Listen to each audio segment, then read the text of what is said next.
ಈಗ ರೀಸೆಂಟಾಗಿ ರಿಲೀಸ್ ಆದಂಥ ಹಯಗ್ರೀವ ಮೂವಿ ಮತ್ತು the rise of Ashoka movie, ಈ ಎರಡೂ ಮೂವಿಗಳ ಬಜೆಟ್ ಎಷ್ಟು, ಇವು ಎಷ್ಟು ಕಲೆಕ್ಟ್ ಮಾಡಿದವು ಮತ್ತು ಇವು ಫ್ಲಾಪ್ ಆಗಿದಾವೋ ಏನು ಹಿಟ್ ಆಗಿದಾವೋ, ಅಂದ್ರೆ ಬಜೆಟನ ಆಧಾರ ಅಥವಾ ಕಲೆಕ್ಷನ್ ಆಧಾರದ ಮೇಲೆ ಈ ಒಂದು ವಿಷಯವನ್ನು ಇಂದಿನ ಈ ವಿಡಿಯೋದನ್ನ ತಿಳ್ಕೊಳ್ಳೋಣ. ಮೊದಲನೇಗೆ ನಾನು ತಿಳಿಸೋದಾದ್ರೆ ಹಯಗ್ರೀವ ಮೂವಿದು ಒಂದು ಬಜೆಟನ್ನು ಅಫಿಷಿಯಲ್ ಆಗಿ ಅವರು ಎಲ್ಲೂ ಕೂಡ ಅನೌನ್ಸ್ಮೆಂಟ್ ಮಾಡಿಲ್ಲ. ಅಂದ್ರೆ ನಾವು ಇಷ್ಟು ಬಜೆಟ್ ಹಾಕಿದಾವೆ ಅಂತೇಳಿ ಎಲ್ಲೂ ಕೂಡ ಬಿಟ್ಕೊಟ್ಟಿಲ್ಲ. ಬಟ್ ಈಗ ನಾವು ಕಲೆಕ್ಷನ್ ಥ್ರೂ ಹೋಗೋದಾದ್ರೆ ಒಂದು ಕಲೆಕ್ಷನ್ ಎಷ್ಟು ಮಾಡೈತಿ ಈ ಒಂದು ಮೂವಿ ನೋಡೋದಾದ್ರೆ, ಮೊದಲನೆಯ ದಿನ ಅಂದರೆ ರಿಲೀಸ್ ಆದ ದಿನ 15 ಲಕ್ಷ ರೂಪಾಯಿನ ಸಂಪಾದನೆ ಮಾಡ್ತೈತಿ. ದೆನ್ ಎರಡನೆಯ ದಿನ 31 ಲಕ್ಷ ಅಂದ್ರೆ 106% ಒಂದು ಇಂಕ್ರಿಮೆಂಟನ್ನು ನೋಡ್ತೇವೆ ನಾವು. ದೆನ್ ಮೂರನೆಯ ದಿನ 37 ಲಕ್ಷ, ನಾಲ್ಕನೆಯ ದಿನ 24 ಲಕ್ಷ, ಐದನೆಯ ದಿನ 18 ಲಕ್ಷ. ಈ ರೀತಿಯಾಗಿ ಒಂದು ವಾರದ ಕಲೆಕ್ಟ್ ನಾವು ನೋಡೋದಾದ್ರೆ ಓವರಾಲ್ ಆಗಿ 1.25 ಕೋಟಿ ಅಂದ್ರೆ 1,25,00,000 ಇಷ್ಟು ಕಲೆಕ್ಟ್ ಮಾಡ್ತೈತಿ ಓವರಾಲ್ ಆಗಿ ನಾವು ನೋಡೋದಾದ್ರೆ. ಆನಂತರ ಇಲ್ಲಿ ಒಂದು ವಾರದ ಕಲೆಕ್ಷನನ್ನು ಬಿಟ್ಟ ಓವರಾಲ್ ಆಗಿ ನೋಡೋದಾದ್ರೆ 1.30 ಕೋಟಿ ಅಂತ ಹೇಳಿ ಅಥವಾ 1,30,00,000 ಅಂತ ಹೇಳಿ ಓವರಾಲ್ ಆಗಿ ಇಷ್ಟು ಕಲೆಕ್ಟ ನಮ್ಮ ಹಯಗ್ರೀವ ಮೂವಿ ಮಾಡೈತಿ.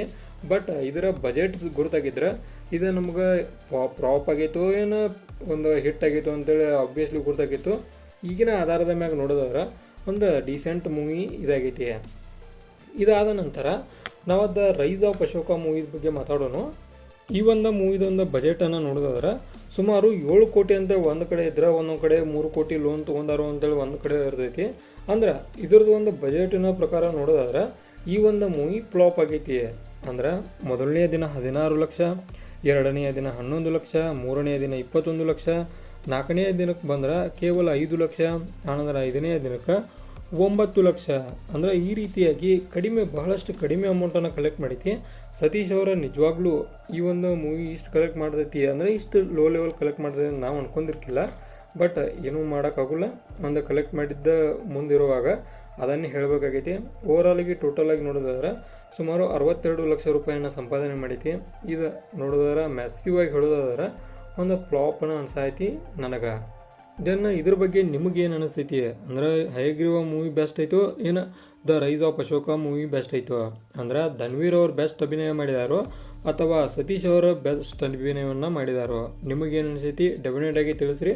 ಮತ್ತು ಈ ಒಂದು ಕಲೆಕ್ಷನ್ನ ಕುರಿತಂತೆ ನಿಮಗೆ ಪರ್ಸ್ನಲಾಗಿ ಏನು ಅನ್ನಿಸ್ತು ಅದನ್ನು ಕೂಡ ನನಗೆ ತಿಳಿಸ್ರಿ.